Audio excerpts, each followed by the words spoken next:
Sementara itu, Saudara, Polda Aceh bekerja sama dengan Polres Aceh Paretaya telah menurunkan tim untuk melakukan penyelidikan terhadap insiden pengerusakan gerai vaksin COVID-19 yang dilakukan massa nelayan dan pedagang ikan di PPI Desa Padang Baru, Kecamatan Suso. Pasca pengerusakan gerai dan pengusiran petugas vaksinator yang terjadi Selasa pagi, Polda Aceh bekerja sama dengan personel Satuan Reskrim Polres Aceh Paretaya langsung melakukan olah tempat kejadian perkara.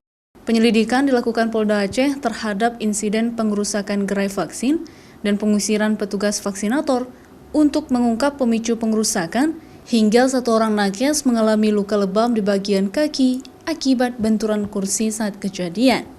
Pun demikian, Polda Aceh tetap mengedepankan tindakan persuasif untuk penanganan kasus pengerusakan gerai vaksin yang dilakukan massa nelayan dan pedagang ikan di PPI Ujung Serangga, Kabupaten Aceh Barat Daya.